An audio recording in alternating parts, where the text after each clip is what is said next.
now it's not just street casting. Now I have access to agents I can call. You're not like a creeper anymore. Yeah. I remember when I was casting Childhood of a Leader, I kept walking up to parents and being like, you have a beautiful little boy. He'd be perfect for my movie. It's not the best opener.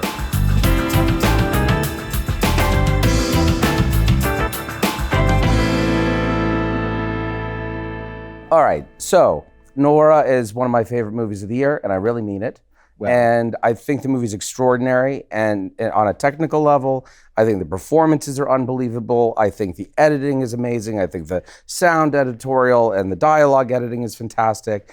And so, congratulations. Congrats to you, man. Brutalist is amazing, and I wish I got to see it a second time before sitting down with you because it was just so overwhelming, so much to take in. But you said that Brutalist was even harder for you than Vox Lux. But you had a bigger budget. Right? Has budget helped you? The Brutalist was either the same as Vox or a little bit less. Yeah. It's a bit hard to say because on Vox, we shot in New York. It's very expensive to shoot in New York. The Brutalist was shot in Budapest, like my first film. So it's funny because my production budget was much bigger, even though the gross number was more or less the same. Right. I eventually have to get out of the country. I mean, it's very expensive to shoot here. It's really, really difficult. I know. The way I was able to do New York this time around was basically to do it tiny, to do it under the radar, use all the guerrilla filmmaking techniques in order to do it, putting all the money on the screen by begging, borrowing, and stealing. But I don't know how much longer I can do that because it's taxing on everybody. No, that's exactly right. Well, I mean, the thing was when I was finished with Vox, and at that point we already had a draft of The Brutalist finished, and I said to Mona, there's no way in hell that we're going to shoot this in the U.S. Like my experience on Vox was so grueling, and I saw so much money being spent on a lot of the wrong things. And then the other thing is that the film is set, predominantly in Philadelphia or around Philadelphia. And Philadelphia has changed so much since then that, other than going to Philadelphia to grab some plate shots for VFX, to put some of the most iconic buildings and stuff in the deep background of some of our shots and stuff, it wouldn't have made sense to shoot there because we would have had to paint out so much anyway. I just needed a place that kind of could pass for Kensington, which is a lot of smokestacks and warehouses, and there's plenty of that, sort of stuff in Hungary. And there's also there's something in Hungary, like there's just great texture everywhere. There's cobblestone and, the paint's peeling off. It feels stuck in time. It does. Certain parts of it especially. And it's also a dynamic place. I mean, it's easy to find, locations that pass for an American locale. There's also places that feel very, very European. And it's great for period. And then there were also, shoots and very, very, very small, units in New York, Philadelphia, and Italy for the Carrera marble sequence and for the end of the movie in Venice. Wait, where did you shoot the marble? It's shot in Tuscany in Carrera. So where all of that Carrera white marble comes from. We actually shot in the quarry where Michelangelo carved the Pietà. Oh, really? It's an insane place. It's incredibly beautiful, but Mother Nature is, of course, pretty pissed off because there's constant rock slides. They only have enough marble there to last them for perhaps about 500 years. So in 500 years, those mountains, and they're stunning, they'll be gone. Wow. And that material will be gone. And so it's an eerie place because it's incredibly beautiful, but we've taken a bite out of the landscape. And it was important to me somehow for the visual allegory of the movie, because so much of the movie is about possessing that which cannot be possessed. Like this patron trying to possess an artist by collecting not just his work, but collecting him. And so there was something about that place where I felt like this is a material that should not be possessed. Yeah. And yet we are using it to line our bathrooms and kitchens, I think it might be my favorite sequence or set piece of the film. It's mine too. Yeah. It's mine too. You really captured the beauty of, I was even wondering, how did you get the whole crew and the big Vistavision camera down there? Well, we shot with only available light, the whole sequence. It was made with a very, very small crew, about 16 people. And so, considering that there's a lot of sequences in the film in Hungary where it was 150 to 200 people on set every day. But that sequence, the only way that we would be allowed in was if we kept our footprint really small. And it adds up to like over at least 10 to 15 minutes in the film. Yeah, right? I think the whole sequence is 10. Yeah, it's 15 to 20 minutes. Wow. Okay. Yeah, but it was kind of common. The screenplay was it was almost 170 pages long, and the whole film was shot in 33 days, including these smaller unit sequences. Right. And so we were shooting about 7 to 10 pages a day on the regular. Okay. So you knew it was going to be over 3 hours, or approximately. I knew that it would be 3 hours. I didn't necessarily know it would be 3.5. I don't know how long my screenplay is, but I knew going into this film, into Anora, that it was going to be 220. And about 2 weeks out from production, we had to make a pre-sale in order for everything to work and for us to move forward. An international pre-sale. Yeah. Not going to get into all the details, obviously, but I had to sign a contract saying I would deliver the film at 210. Right. And you know how that killed me? That killed me because I knew I was lying when I signed that contract. Sure. I knew it. And yet I thought, okay, but I don't even understand. Am I going to be held to this? And you're an editor too. You really have that depth perception. Yeah. I understand. And I had a similar situation.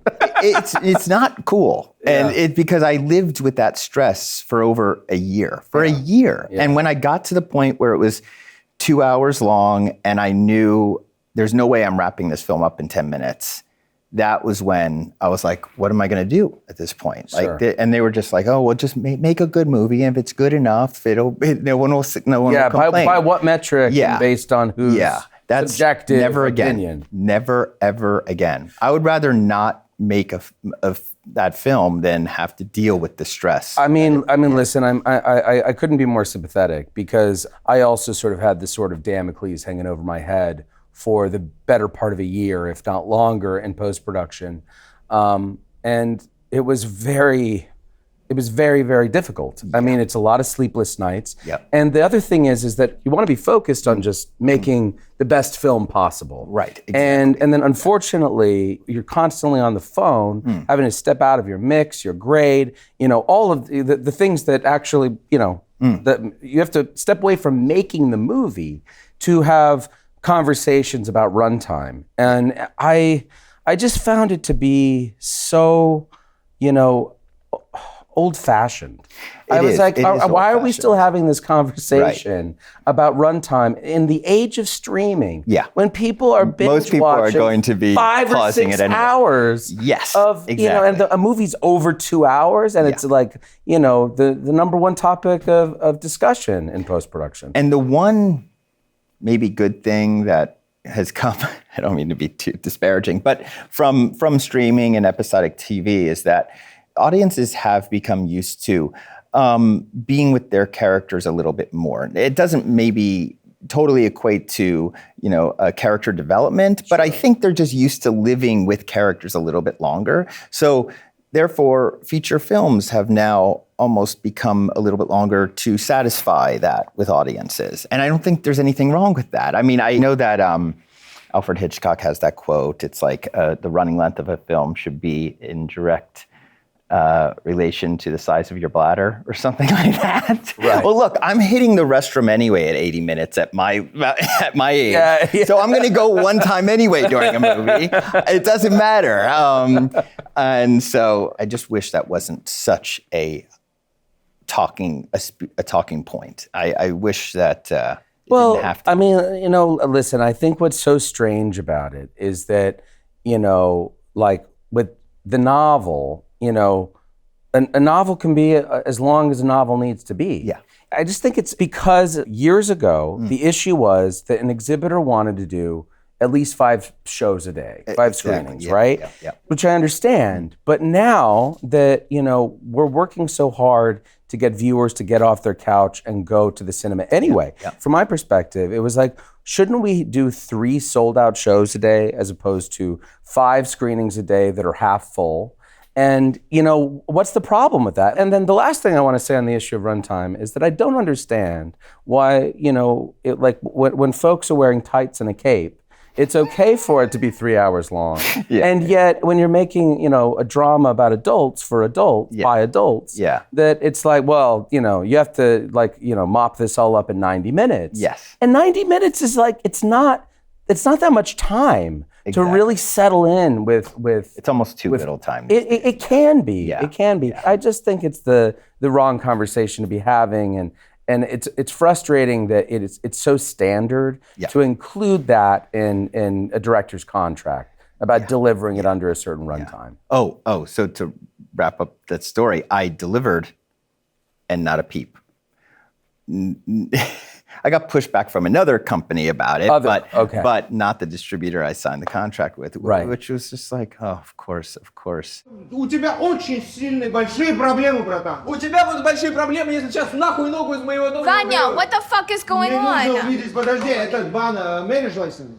Anora is really not boring. It is really not a boring film ever. Thank you. At any point. So that's the rule. Yeah, you can't get boring. That's the number one crime of filmmaking in my eyes. Well, my issue, for me, one thing that was important to me on our film was that time is an important ingredient. So my question was not, to viewers in early cuts of the film, did you feel the runtime? But, were you ever not engaged? Because you're supposed to feel the runtime at a few moments, and because it's 35 years in a character's life, and time is a very, very important ingredient.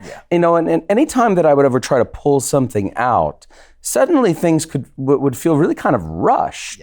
And so, and I feel that in movies all the time where I feel that there's been some meddling. Right. I'm like, what happened there? We were just, settling in, and then suddenly it just is like, boom, boom, boom. And I actually find that, that can really take me out of an experience if something it feels too rushed. I think it's just because we've been told that movies should be 90 minutes or whatever. I actually read a review the other day that said, it was a user review for Anora that said something along the lines of, ran a little too long, but I didn't want it to end.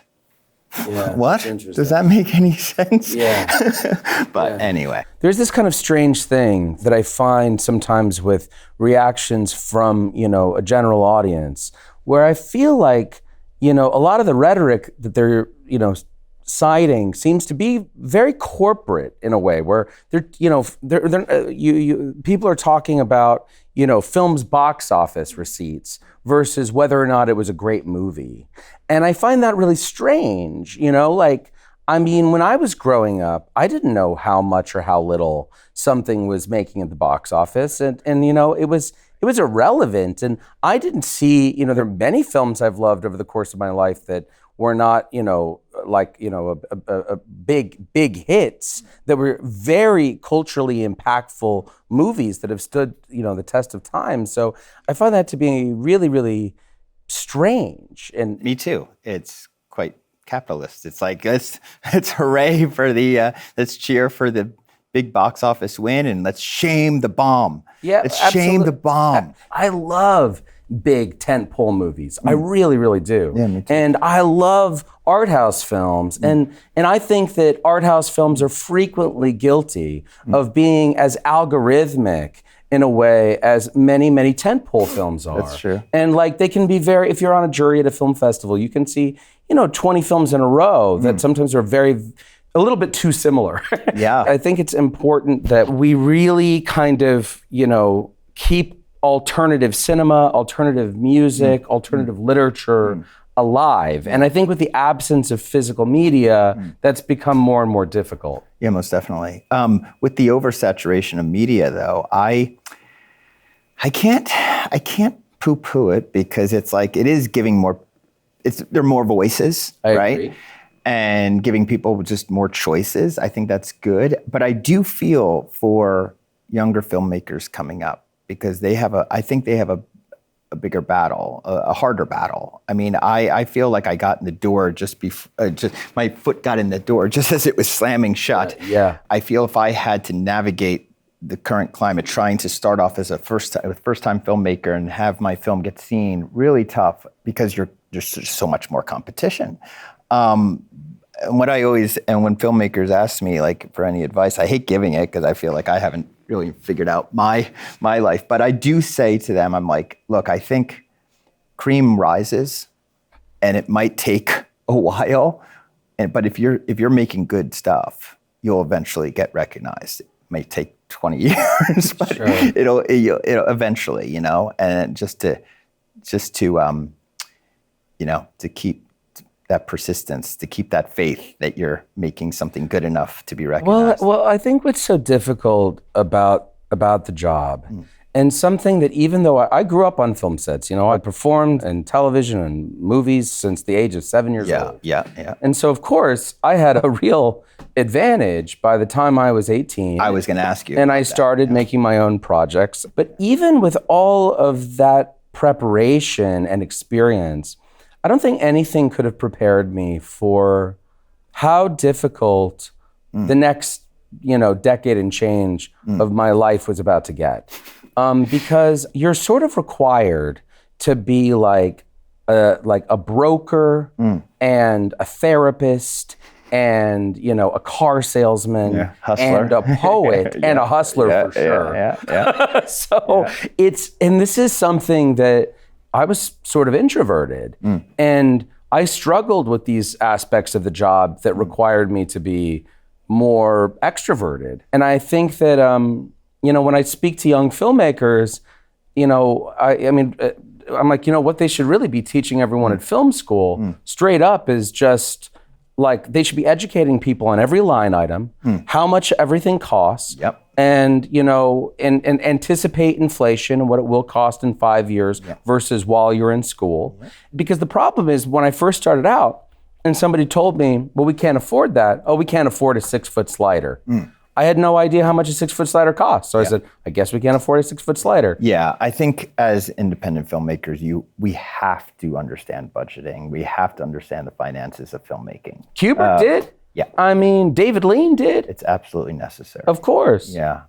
But so I was introduced to you as an actor, obviously, and I remember thinking at one point, oh, this guy's making a lot of amazing choices. You were going from like incredible director to incredible director. You worked with, von Trier and Haneke and Araki. Were you, while you were on those sets, did you know you were going to become a filmmaker or a director? I was like a cinephile out of the womb. Okay. And So that must have been really special to work with. It's interesting because folks always ask me like, oh, when did you? And I was like, I just don't remember a time where I planned to do anything else. Yeah. And it's a long story about how I sort of fell into performing, because my mother was in the mortgage industry. I had a single mother. I was an only child.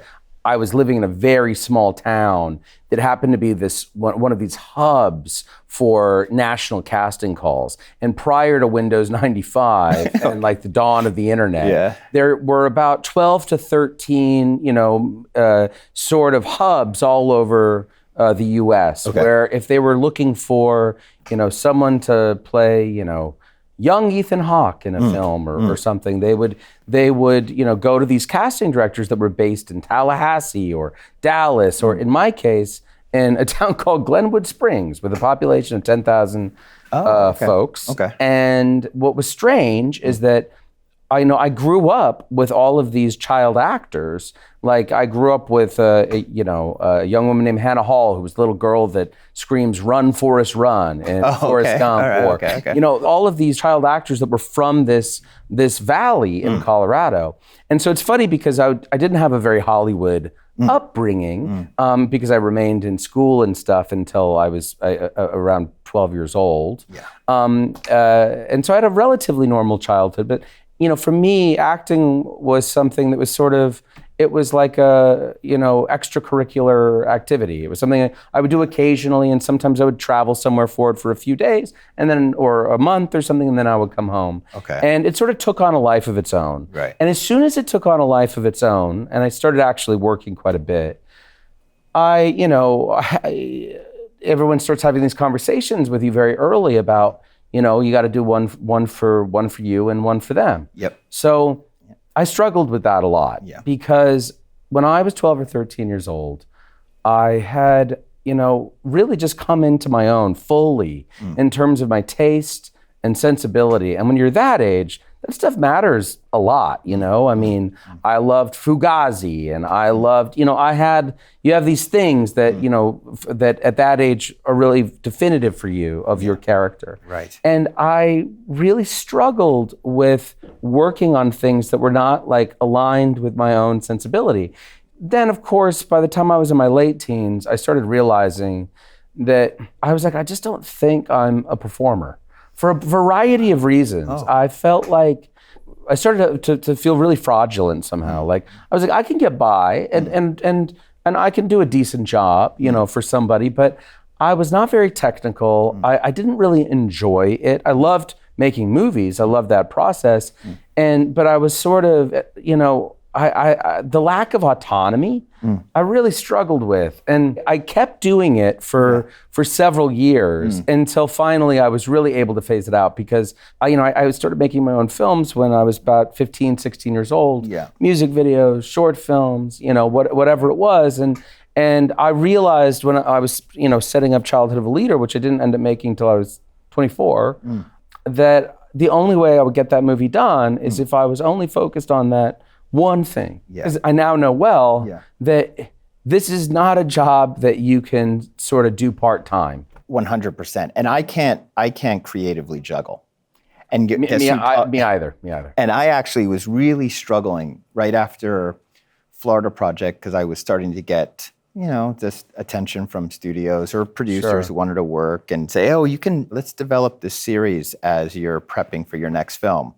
And I was starting to get seduced in those areas. And I was actually feeling very torn because I literally could not focus on one project while trying to develop, and I just couldn't. So I was in Copenhagen, and they asked me, I was there for the opening of Florida, and they asked me, do you want to meet any Danish filmmakers? And I'm like, von Trier?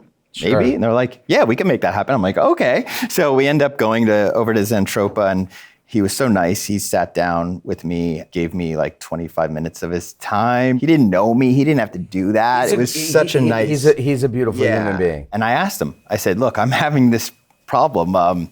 Do you creatively juggle? And he said, no, I put one film entirely to bed before moving on to my next. Right. And I just do one at a time, and I don't focus on anything else. I said, thank you. Yeah. That's what I needed. Yeah. I got back to LA, and there was a show that was literally greenlit. And I said, sorry, guys, I'm not doing it. And I went ahead into the development of my next feature, which I was in development for 2 years before COVID killed it. But the reason I bring that up is because, von Trier really helped me get to a place. Well, I mean, there is this, sort of myopia and obsession, that for better or for worse, it seems to be a requirement of the job. Making a movie is a marriage. It's not a one-night stand. And it is you have to, it's baggage you carry with you for your entire life. Yeah. And so you want to make sure that, you're able, at least, for yourself, to be able to defend, why you made that decision at that time. Right. And try to choose projects based on themes that will never not be relevant. Like for me, I want it. That's a very important thing. Like I usually don't start with a story. I usually start with a theme. That there's something, it's usually a moment in time, a decade. Like I had wanted to work on something on the post-war years for a while, for a variety of reasons. And I think partially because of the fact that, what's funny is that, The Brutalist was written during Trump's first term. And little did we know we would have a little intermezzo. and it would then be released years later during his second term. But at the time, what I was really on my mind was about how, the conservative agenda was to go back to the 1950s, these 1950s ideals of women belong in the kitchen and, men belong in the office. And there was this thing that I thought was really interesting because I was like, well, the 1950s were very, very difficult years. I mean, everybody was dealing with the trauma of the Second World War, whether they had fought in the war or been drafted for it, or of course, for Europeans, the impact of the Holocaust, is resounding to this day, and I was thinking, in the 1950s, you were not encouraged to speak about your feelings, male or female. I mean, also, everyone was pumping out kids, but you couldn't talk about sexuality. You couldn't, everything was off limits. And so there was something about this that was really, really on my mind. And about how, I thought it was important to think about, the mid-century in a different way, where it was like these characters have inner lives, they have erotic lives, they have adult lives, and the film treats them with respect and dignity and curiosity. And I think that even though the character that Adrian plays in the movie, he's not able to express himself necessarily, verbally, but he expresses himself through his work. He expresses himself. It comes out like a leak. Right. Because they do not want us here. Of course Attila wants us here. Not Attila. Then who do you mean? The people here. They do not want us here. Were you already a student of the history of mid-century and brutalist architect? Was there like an influence for Adrian Brody's character? I mean, I had always also wanted to do a film on architecture. And because you study it? I mean, no, I never studied it. My uncle, who lived with my mother and I when I was very young, he was studying at Frank Lloyd Wright School, Taliesin West in Arizona. And so my wife, who wrote the film with me, we worked together on almost everything. Her grandfather was also an architect in Scandinavia. But really, the story came about for more conceptual reasons. I was fascinated by the fact that brutalism came about in the 1950s. And for me, it seemed that post-war psychology and post-war architecture really marched in lockstep. That they were intrinsically linked. There was a great book that I read called Architecture in Uniform by Jean-Louis Cohen that was really about this, about how a lot of mid-century design came about for materials that had come about for life during wartime. And I was just thinking about how we have these monuments all over the globe that seem really, to speak to the trauma of the First and Second Wars. And they were so unlike anything else. I mean, it was some of these monuments, they're so outsized. It's like, like a spaceship, plopped down, in Doylestown, Pennsylvania. So for me, there was something about the visual allegory, which I thought was potentially really powerful. And that's kind of where it came from. Then the terrible recollections of what happened in Europe cease to humiliate us. I expect for them to serve instead as a political stimulus. I'm also trying to focus on themes right now because I feel I got too close, I think, at certain times to focus on an issue where I think then suddenly I'm just basically it just becomes an issue-based film, and it's just kind of preaching politics to the audience, where I would rather have, an audience really, connect with the themes of the movie and have like universal themes applied to my plot. But I just rewatched actually Childhood of a Leader, because I wasn't able to see Brutalist the second time, so I wanted to, and I love it, by the way. And I actually see a kind of a theme running through all three of your films now, and I think you like telling stories, histories, like life stories about extraordinary people who are in a way defined by fate. Like the fate actually defines who they are, which we don't like to think that happens to us. Sure. We like to think we control our own destiny, but your characters, I think all three of your main characters had life around them really dictating and fighting against that fate, but they're... Yeah, I mean, all three films are virtual histories. Yeah. And my feeling about, a virtual history versus a biopic or a biography is that it frees you. First of all, it's a more honest contract with the audience. Yes. Because when you watch a biopic, you're constantly watching and going, would they have actually said that? And 100%. They certainly weren't saying it in English. It's almost not fair. It's not fair to fictionalize somebody's life. I can't really struggle with it because I come from the school of, once you start writing, it all becomes fiction. Yes. So for me, it's important to me to not feel like an obligation to the relatives of this real person to represent them when there's no way for me to do that because there was nobody taking notes when the two of them were in bed together. Yeah, we're gonna get a fucking divorce, but first I'm getting a lawyer. Then I'm gonna sue Yvonne and you, and I'm gonna walk away with fucking half because I didn't sign a prenup. I don't know about you, but I need 10 years before realizing why I made a movie, or even if I've made a good movie. And that's true. That is true. I have no idea whether Anora is a good movie or not. And I won't know for 10 years. When I saw, just recently, I got to see a 35 millimeter print of Tangerine.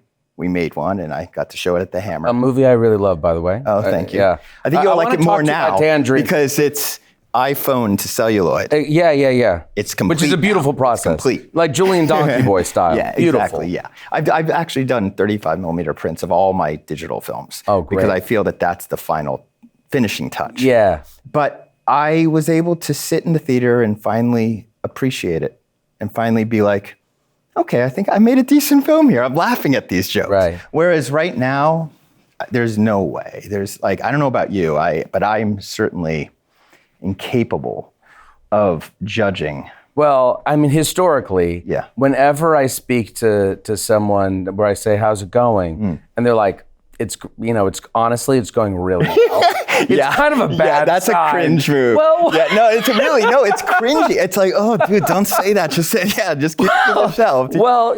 Because the thing is that you have to constantly be reflecting on, like, you got to be hard on yourself. Yeah. And that's part of the job. I think that I don't know anyone that's more critical of, and because when I revisit the films, unfortunately, I only see flaws. Yes. I only see what I wasn't able to do if I'd had 30 more minutes or 45 minutes if we hadn't gotten stopped. But the way that I think about the films, it's like a high school yearbook. It's this interesting thing where, after enough time has passed, you finally stop being so hard on yourself. Like, oh, I was a little chubby then. Right. I had bad skin. I had there are these sort of, documents that encapsulate everything that was important to you at that time. Yeah. That's essentially why I'm putting my first film out into the world, which is not nearly as accomplished as your first film. I mean, it's not even a film compared to Childhood of a Leader. It's called 4-Letter Words, and I made it when I was the same age you, 24, but I was not on the maturity level, was nowhere near, and I hadn't found my style yet. But I'm putting it out into the world because I spent more time on that film than I did on any other film. And I think it would be weird and disingenuous of me to try to bury it, to try to hide it, because it does speak to my beginnings and where I came from. And I think it hopefully maybe shows some young filmmakers, look, you can start at nothing and, and maybe, get to a place. Well, I mean, Michael Haneke, for example, started making films when he was already, I think, in his late 40s, if not early 50s. Yeah. And so, that's... And Pasolini too. Yeah, exactly. Yeah. I mean, but, something that I'm genuinely curious about, this is something that I'm 100% sure you get asked about all the time, but I personally want to know about the way that you cast the movies. Yeah. Like, what is, I've how do you approach casting. it? I've always been casting my films. And then there have been a few cases where I've worked with wonderful casting directors, but I've already cast 90% of the film. So Sure. at a certain point, I was like, you know what, I'm just doing it all and taking credit for this. So I cast now along with my wife, Samantha Kwan. And now it's not just street casting. Now I have access to agents I can call directly. And so I'm basically always keeping my casting cap on. I mean, I'm always looking. Sure. I was actually going to ask you, are you totally not acting anymore? We'll You're see. amazing. It depends on what. By the way, Simon Killer just bought the Blu-ray. Oh. One of my favorites. Oh, and Tony will be so happy. Yeah. But I'm always looking. So it really, I can be on the street. Susie's son was found because we were at the ArcLight. Samantha and I were leaving a movie. She was across the lobby of the ArcLight cinemas, and there were 50 people in that lobby, but she was of bright light, and it was incredible. We were like, there's something special about her. Yeah. We have to go and talk to her right now. Yeah. And it's gotten easier with my films because now I can actually say, I made the Florida Project, I did this, Totally. and you're not like a creeper anymore. Yeah, well, yeah. I remember when I was casting Childhood of a Leader, I kept walking up to parents and being like, like, you have a beautiful little boy. Oh, that Florida Project he'd be was perfect awkward. for my movie. Yep. It's not the best opener. Yep, So, exactly. But yeah, I was just curious because, like, for example, I know that like Bruno Dumas, like when he's making his films in the north of France, because I know you have a mix of a lot of actors and non-professional actors. It's both. I love. But do you have any specific process when looking for non-professional actors? Do you set up casting calls, or it's just as you meet folks? It's strictly. Well, it has to be based on physicality first because you haven't talked to the person yet. So totally. It's physicality. Then as soon as you meet them, it's persona, and then the most important part, enthusiasm. They have to return the enthusiasm to you. Because I've been in a weird situation where I found somebody that I thought was going to be the lead of Starlet at a local coffee shop here in LA. I assumed anybody working at a coffee shop in LA is an aspiring actor.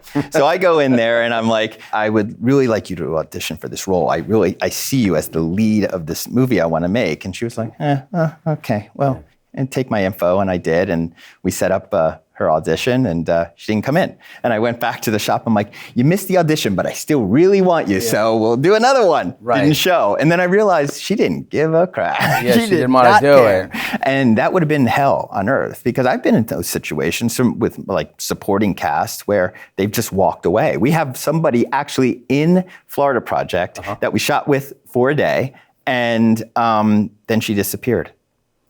And she had more scenes. So I basically had to just make her character smaller, but she made the trailer of the movie. Right. She was good in that one scene we shot. And then a year later, when the movie is released, we got a call from her, a text from her saying, "Oh, I'm available for more roles." And we were like, "Where did you go? You dropped off the face of the earth." And so that can happen. That's the scary thing that can happen with first timers who are not. That's not their dream. They don't aspire to be actors. So why would you expect for them to be putting in that, so much energy and whatever? So the enthusiasm has to be there. But now, I guess I'm being talked about as somebody who only works with non-professionals or up-and-comers, but that's so not true. I mean, like Anora, the entire main cast, they're all actors. Are famous overseas. Absolutely. I mean, Mikey Madison is breaking right now, but as we all know, an overnight success is 10 years in the making. Of course. She started 10 years ago at 15 on Better Things. I think it's because I don't gravitate towards A-listers. and that's a detriment in terms of putting together film finance. Yeah, 100%. No, that's very. I mean, you've chosen a difficult route. Yeah, and which is, by the way, a great thing. And we could. Do this love forever, Brutalist so much, and I can't wait. Well, to see it again. Congratulations to you, the entire cast. I mean, it's really something to be proud of, and I mean it. Oh, thank you so much.